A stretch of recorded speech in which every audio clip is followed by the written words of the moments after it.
Bismillahirrahmanirrahim. Assalamualaikum warahmatullahi wabarakatuh. Perkenalkan, nama saya Dina Fitriah Handayani MPD. Saya adalah salah satu dosen dari Program Studi Pendidikan Bahasa Indonesia Universitas Askia. Pada kesempatan kali ini, izinkan saya untuk menjelaskan salah satu mata kuliah yang saya ampu, yaitu mata kuliah menulis karya ilmiah dengan kode PBI 329. Mata kuliah menulis karya ilmiah ini memiliki bobot 2 SKS yang terdiri dari 1 SKS praktek dan 1 SKS teori.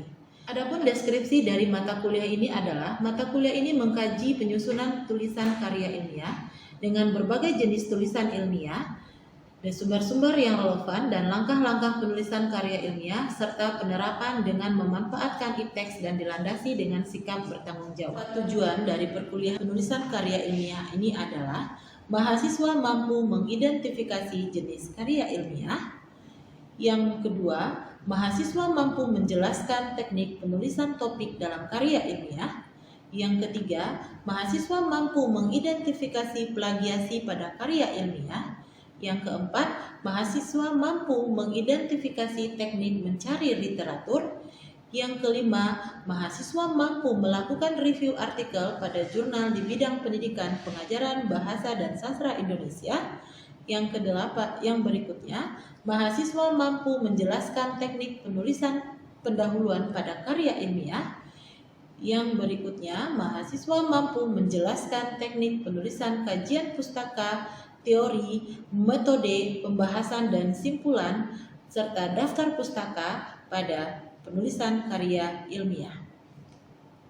Yang terakhir adalah melalui praktek dan bimbingan, mahasiswa mampu menulis sebuah artikel penelitian. Adapun beberapa materi pokok yang saya gunakan dalam mata kuliah ini adalah yang pertama, jenis karya ilmiah. Yang kedua, teknik penulisan topik pada karya ilmiah. Yang ketiga, plagiasi pada karya ilmiah. Yang keempat, teknik mencari literatur. Yang kelima, review jurnal bidang pendidikan, pengajaran, bahasa, dan sastra Indonesia. Yang keenam, itu berkaitan dengan review jurnal bidang bahasa. Yang ketujuh, adalah materi berkaitan dengan review jurnal bidang sastra. Dan yang kedelapan, teknik penulisan pendahuluan pada karya ilmiah. Yang kesembilan, teknik penulisan kajian pustaka pada karya ilmiah. Yang kesepuluh, teknik penulisan metode pada karya ilmiah. Yang kesebelas, teknik penulisan pembahasan pada karya ilmiah. Yang kesebelas, berkaitan dengan teknik penulisan daftar pustaka pada karya ilmiah. Dan yang terakhir adalah materi berkaitan dengan praktik dan bimbingan penulisan artikel ilmiah. Model pembelajaran yang saya gunakan pada mata kuliah menulis karya ilmiah adalah model pembelajaran Project Based Learning. Model Project Based Learning ini saya gunakan dengan asumsi model ini dapat memberikan pengalaman pembelajaran yang bermanfaat pada mahasiswa. Adapun langkah-langkah yang saya gunakan dalam penulisan karya ilmiah menggunakan model Project Based Learning ini adalah yang pertama, saya mengidentifikasi topik. Yang pertama, identifikasi topik. Saya meminta mahasiswa untuk memilih topik yang relevan dan menarik untuk diteliti. Topik tersebut berkaitan dengan bidang pengajaran, bahasa, dan sastra Indonesia. Yang kedua, riset gap. Saya meminta mahasiswa melakukan atau mencari riset gap terhadap topik-topik yang sudah dipilih.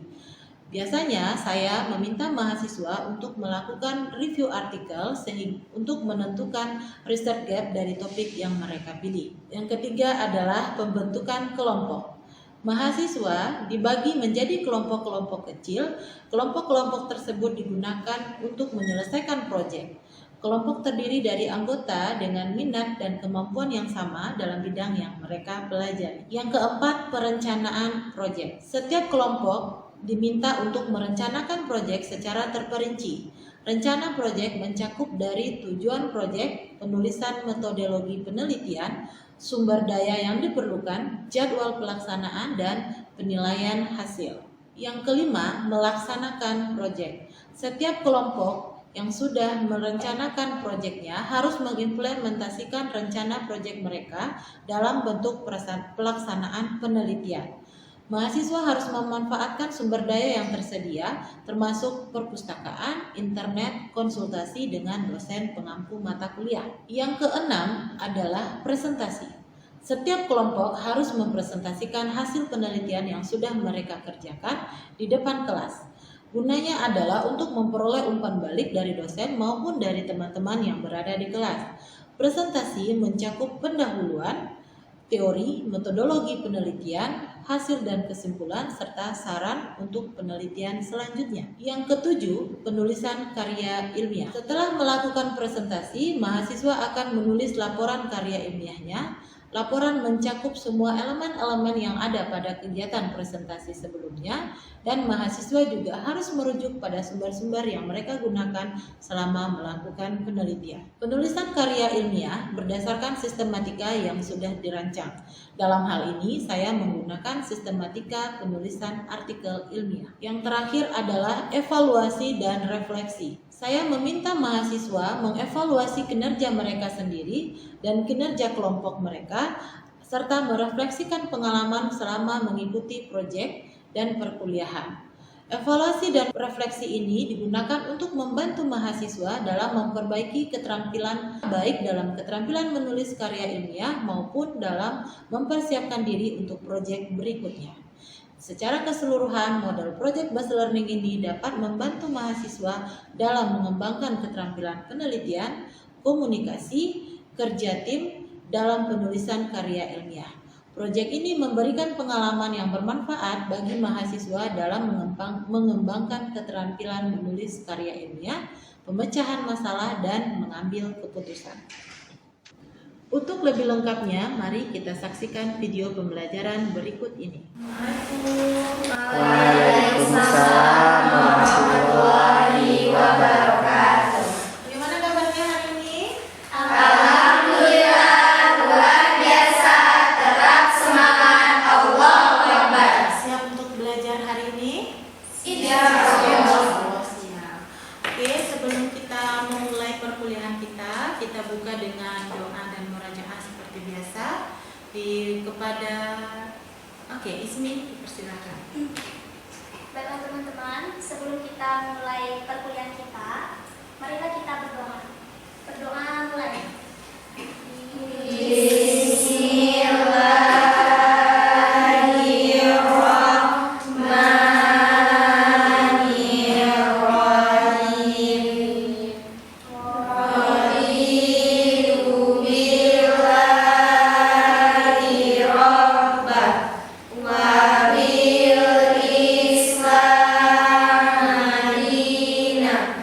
Wabil Muhammadin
sudah belajar tentang review artikel, baik dari bentuk artikel pendidikan bahasa maupun bahasa dan sastra. Nah, untuk melanjutkan materi minggu kemarin, minggu ini kita akan membahas tentang teknik penulisan pendahuluan dalam karya ilmiah. Nah, untuk materi ini, teman-teman, tujuan mata kuliah kita pada hari ini adalah teman-teman mampu menjelaskan teknik penulisan pendahuluan dalam sebuah karya ilmiah. Nah, hari ini kita akan bahas tentang gap penelitian dan cara menemukan gap penelitian itu sendiri.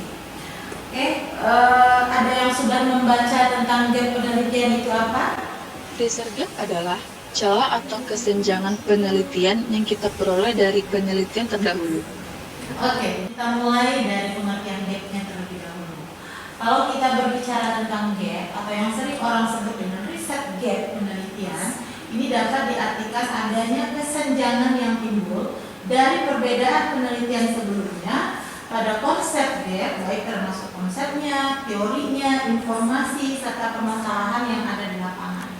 Nah, dari permasalahan itu menimbulkan celah untuk kita melakukan penelitian sebelumnya. Kemudian tujuan utama dari riset gap ini adalah untuk mengidentifikasi area di mana penelitian sebelumnya belum sepenuhnya mengeksplor tentang topik-topik tertentu. Nah, dengan demikian dalam mengidentifikasi kesenjangan penelitian ini, kita sebagai peneliti dapat mengidentifikasi bidang penelitian yang perlu kita pelajari lebih lanjut, tentunya dengan memiliki kontribusi yang signifikan terhadap pengetahuan sesuai dengan bidang keahlian kita. Nah, kalau dalam bidang bahasa, maka penelitian-penelitian yang ada di bidang bahasa itu sendiri. Oke, kita next. Nah, ada cara untuk kita mengidentifikasi riset gap. Di sini kita kemukakan bahwa ada 3 cara yang bisa kita lakukan. Yang pertama ini adalah kita bisa melakukan review literatur secara sistematis untuk mengevaluasi penelitian apa yang akan kita lakukan.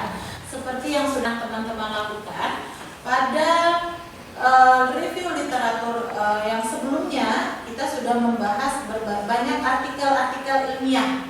Kita baca, kita review, kemudian kita tentukan ulasan-ulasan kritisnya, baik tentang kelebihan maupun kekurangan dari suatu penelitian. Nah, itu kita sebut dengan review literatur. Kemudian kita bisa melakukan wawancara dengan para ahli. Nah, ini yang berkaitan dengan bidang-bidang penelitian kita yang mengetahui apa itu area apa di dalam penelitian tersebut. Misalnya pakar-pakar dalam penelitian bahasa, pakar-pakar dalam penelitian sastra, atau pakar-pakar dalam penelitian bidang pendidikan bahasa dan sastra. Next, yang ketiga, kita akan melakukan observasi atau eksperimen di bidang tertentu untuk menemukan area penelitian apa yang masih kurang dipelajari. Jadi di sini untuk menentukan riset gap yang ketiga, itu kita bisa melakukan observasi atau kita bisa melakukan eksperimen. Nah, di bagian mana penelitian-penelitian itu yang belum pernah orang lakukan di dalam bidang pendidikan bahasa dan sastra Indonesia. Next, nah ini ada jenis-jenis gap penelitian. Nah, yang pertama itu namanya theoretical gap, di mana theoretical gap ini menunjukkan adanya kesenjangan teori yang mendasari dari penelitian tersebut. Anda mungkin sudah hafal berbagai teori-teori. Nah, dari teori itu nanti yang mana yang tidak sama dengan penelitian itu, yang mana yang terdapat kesenjangan. Next, ada lagi evidence gap. Nah, ini menekankan kepada bukti kesenjangan dari penelitian itu sendiri. Artinya ada kesenjangan dari bukti penelitian, misalnya dari hasil-hasil penelitian yang orang sudah dapatkan.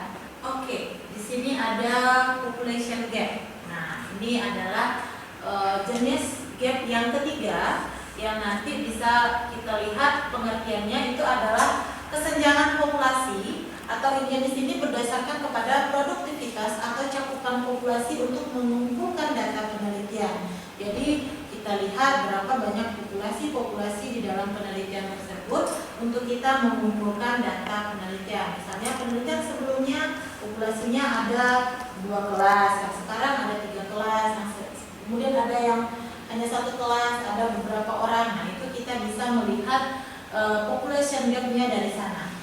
Kemudian ada empirical gap. Nah, ini adalah kesenjangan empiris dalam kaitannya dalam temuan-temuan yang penelitian sebelumnya. Ini digunakan untuk menguji pengujian ulang atau evaluasi empiris. Nah, jadi dalam hal ini kesenjangan empiris ini kaitannya itu dengan temuan-temuan sebelumnya, dengan temuan penelitian sebelumnya yang perlu lagi kita kaji sekarang. Kemudian ada conceptual gap. Nah, ini conceptual gap ini sering kita kaitkan dengan konsep-konsep yang digunakan di dalam penelitian. Adanya konsep yang sama tetapi memiliki interpretasi yang berbeda. Nah, itu kita bisa menjadikan itu celah untuk kita melakukan penelitian. Oke, yang berikutnya adalah methodological gap. Nah, ini disebabkan oleh perbedaan berbagai metodologi atau penggunaan berbagai metodologi penelitian yang kita gunakan atau kita menggabungkan berbagai metodologi penelitian, yaitu kita jadikan sebagai topik di dalam penelitian kita. Jadi methodological gap ini berkaitan dengan metode yang kita pakai atau yang kita gunakan sehingga kita bisa melihat celah ternyata ada yang berbeda dari setiap metodologi penelitian. Yang berikutnya ada practical knowledge gap. Nah, ini mungkin teman-teman bisa lihat sendiri adanya kesenjangan pengetahuan praktis terkait dengan gangguan atau pengaruh lingkungan yang sulit kita terapkan seperti faktor budaya, agama, organisasi, kepemimpinan, dan karakter. Nah, ini adalah bentuk dari practical knowledge gap. Oke, nah ini adalah manfaat gap penelitian. Kita bisa lihat dalam penelitian yang sifatnya kualitatif, itu bisa untuk memperjelas tujuan penelitian kita. Tujuan apa yang ingin kita capai dari gap penelitian yang ada di dalam penelitian yang sudah kita kemukakan. Kemudian untuk kredibilitas penelitian, kita tahu bahwa kesenjangan studi dalam itu terdefinisi dengan baik, dan terdefinisi dengan baik itu meninggalkan keandalan dari studi tersebut. Nah, ini bisa membantu kita mengklarifikasi pentingnya penelitian itu saat ini dan untuk menghindari pencarian yang tidak relevan. Jadi gap-gap tadi manfaatnya adalah sebagai kredibilitas gap. Kita bisa menemukan atau menghindari pencarian-pencarian penelitian yang memang tidak relevan dengan penelitian kita. Berikutnya adalah berkontribusi untuk pengembangan pengetahuan.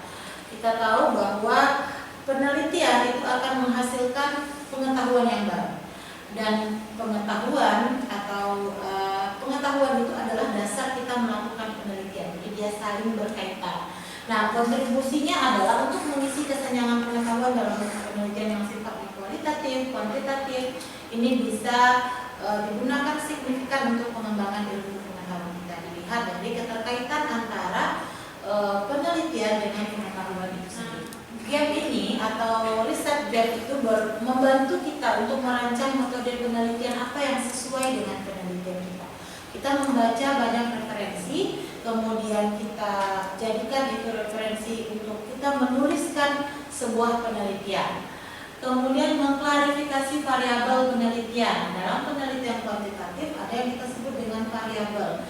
Nah, jadi kita untuk menentukan apakah menemukan celah dari penelitian itu, kita bisa menentukan variabel yang nantinya berkaitan dengan hipotesis apa yang harus kita gunakan di dalam penelitian kita. Kemudian ada menambah signifikansi penelitian. Nah, semakin banyak celah penelitian atau riset gap yang kita gunakan untuk merumuskan hipotesis, hipotesis itu akan lebih akurat dan tentunya akan mudah kita menjawab pertanyaan penelitian yang memang lebih penting dalam sebuah penelitian. Nah, bagaimana caranya kita menentukan riset gap di dalam penelitian ini? Ada yang sudah membaca bukunya atau ada yang sudah punya pemandangan sendiri terhadap bagaimana kita menentukan riset gap di dalam penelitian? Boleh diangkat tangannya. Ada 3 cara untuk kita menentukan menemukan riset gap di dalam penelitian itu. Yang pertama, kita bisa mencari konsep yang terlewatkan oleh peneliti. Dengan kita mereview artikel, kita bisa tahu, oh hari ini orang mungkin melakukan penelitian tentang motivasi belajar. Tapi orang mungkin lupa bagaimana motivasi belajar itu lebih dalam menulis misalnya. Nah, dari itu kita dapatkan dari riset gap tadi. Kemudian berpatokan pada hasil penelitian yang kurang jelas. Ketika kita membaca sebuah artikel, maka kita akan menemukan memperoleh hasil penelitian dari artikel tersebut. Nah, hasil penelitian yang kurang jelas tadi kita bisa gunakan sebagai patokan untuk menentukan riset gap di dalam penelitian kita. Nah, pertama, ketika kita melakukan sebuah penelitian, maka kita akan membuka wawasan dan menambah pengetahuan kita. Kemudian kita juga mampu memperbaiki dan efisiensi dalam produktivitas dalam bidang kajian kita. Oke, tadi sebelumnya kita sudah membahas tentang riset gap. Nah, itu masih bagian dari pendahuluan. Sekarang kita masuk kepada bagian pendahuluan yang lainnya yang berkaitan dengan rumusan masalah. Nah, dari teman-teman sudah membaca tentang referensi yang berkaitan dengan rumusan masalah ini. Kira-kira ada yang tahu bagaimana caranya kita merumuskan masalah itu dengan jelas? Boleh angkat tangannya? Oke, silakan Ismi. Baiklah, menurut referensi yang saya baca, penulisan rumusan masalah yang jelas itu dapat digunakan dengan menggunakan pertanyaan yang tepat dalam penelitian. Oke, tadi Ismi mengatakan bahwa rumusan masalah kita bisa bentuk dengan pertanyaan penelitian. Itu benar, karena pertanyaan penelitian yang ada pada rumusan masalah itu akan membantu kita untuk menyelesaikan hasil penelitian kita. Yang kedua, itu bisa kita tentukan dengan menentukan topik penelitian dengan jelas. Tadi kita membahas riset gap. Apa riset gap ini kaitannya dengan topik penelitian? Kaitannya adalah topik penelitian bisa kita buat berdasarkan riset gap kita. Apa yang mau kita teliti, apa topik penelitian yang mau kita teliti berdasarkan riset gap yang sudah kita tentukan. Kemudian kalau rumusan masalah itu biar jelas, maka gunakan bahasa yang jelas dan mudah dipahami. Artinya teman-teman mahasiswa harus menggunakan rumusan masalah dengan bahasa dan kalimat yang efektif. Dan yang terakhir, hindari asumsi yang tidak terbukti. Next, kita akan berlatih bagaimana menyusun pendahuluan. Di mana di dalam pendahuluan ini pada prakteknya kalau kita sudah jelaskan ada riset gap, ada rumusan masalah, ada tujuan penelitian, maka dalam menyusun panduan pendahuluan ini maka perlu kita gunakan latar belakang penelitian. Nah, ini biasanya ada pada karya ilmiah itu pada bab pertama. Apa yang harus kita jelaskan pada latar belakang ini? Latar belakang itu kita buat seperti piramida terbalik. Jadi hal-hal yang sifatnya umum terlebih dahulu, nanti baru dia mengerucut kepada permasalahan apa yang akan kita teliti di dalam penelitian. Itu yang perlu ada di dalam latar belakang. Kemudian tujuannya, tujuan penelitian itu berkaitan dengan rumusan masalah yang sudah kita jelaskan tadi. Rumusan masalah apa, dan itu kan dia sudah spesifik, maka tujuan penelitian itu dia harus spesifik, terukur. Jadi bisa diukur bagaimana menentukan atau bagaimana menjawab sebuah tujuan penelitian. Nah, dalam menyusun pendahuluan ada namanya manfaat. Manfaat ini menjelaskan bagaimana penelitian tersebut bisa membantu pemecahan masalah yang sedang kita teliti dan tentunya bisa meningkatkan pemahaman kita tentang topik ataupun memberikan kontribusi terhadap bidang-bidang penelitian kita. Kemudian ada definisi istilah. Nah, ini definisi istilah ini perlu kita berikan di dalam penelitian supaya membantu pembaca untuk mengerti dengan istilah-istilah apa yang kita gunakan di dalam penelitian.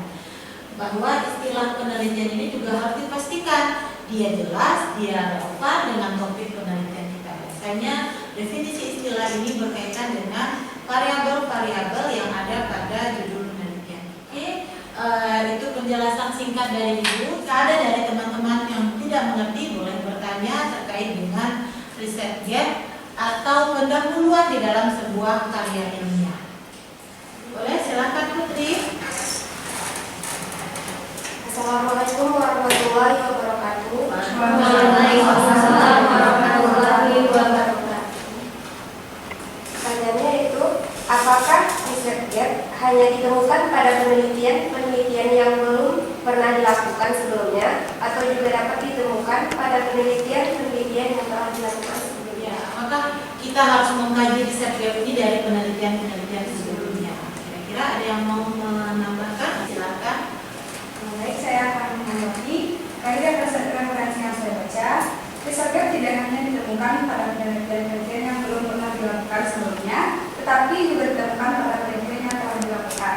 Dalam banyak kasus, penelitian sebelumnya telah menemukan jawaban atau informasi yang diperlukan dalam bidang penelitian tertentu. Namun, masih ada beberapa aspek atau pertanyaan yang belum terjawab, baru dieksplorasi dengan baik. Oleh karena itu, riset gap pada penelitian berikutnya dapat terletak pada area yang belum terungkap dalam penelitian sebelumnya. Iya. Baiklah, terima kasih. Tadi sudah dijelaskan dengan temannya bahwa riset gap itu bisa kita peroleh dari penelitian sebelumnya yang belum ada aspek-aspek yang belum terrealisasi atau ada aspek-aspek yang belum tergali dari penelitian itu, dan itu bisa menjadikan kita dasar dalam melakukan penelitian atau menemukan riset gap yang lain. Oke, ada lagi pertanyaan? Silakan. Yang pertanyaan itu, apa dampak dari riset gap yang tidak teridentifikasi atau tidak terisi dalam sebuah penelitian? Apa dampak jika riset gap itu tidak terisi, tidak ada, tidak muncul dia di dalam penelitian yang akan kita kembangkan? Kira-kira ada yang bisa menjawab? Oke, silakan. Assalamualaikum warahmatullahi wabarakatuh. Waalaikumsalam warahmatullahi wabarakatuh. Baiklah, saya akan menjawab pertanyaan nomor 3, yaitu berdasarkan referensi yang saya baca, riset gap yang tidak teridentifikasi atau tidak terisi dalam sebuah penelitian dapat berdampak pada penelitian dan pada bidang penelitian itu sendiri. Berikut ini ada beberapa dampak dari riset gap yang tidak teridentifikasi atau tidak terisi, yaitu penelitian tidak akan memiliki relevansi dan kontribusi signifikan dalam bidang penelitian. Jika riset gap tidak teridentifikasi, maka penelitian yang dilakukan hanya akan mengulang penelitian yang sebelumnya dilakukan tanpa menambah pemahaman atau informasi baru pada bidang penelitian tersebut. Sekian jawaban saya. Oke, tadi Imam menanyakan bahwa kalau riset gap itu tidak ada, bagaimana dampaknya di dalam penelitian kita? Maka dampaknya adalah ketika riset gap itu tidak ada, maka kita hanya akan mengulang penelitian yang sama. Tidak ada kebaharuan dalam penelitian yang akan kita lakukan. Kita simpulkan bahwa di dalam sebuah pendahuluan, maka perlu ada beberapa hal. Yang pertama ada latar belakang. Latar belakang itu berdasarkan riset gap sebuah penelitian. Kemudian dari latar belakang juga kita akan merumuskan bagaimana perumusan masalah di dalam sebuah penelitian. Bukan manfaatnya, tujuan penelitian, dan itu semua harus teman-teman pahami. Untuk tugas kita selanjutnya, silakan teman-teman buat pendahuluan dari sebuah artikel yang kita sesuai dengan bidang kita ya, bidang kajian bahasa dan sastra Indonesia. Kemudian temukan riset gap dari kajian literaturnya. Oke, terima kasih atas partisipasi dan kerjasamanya. Kita tutup pertemuan kita dengan Assalamualaikum warahmatullahi wabarakatuh.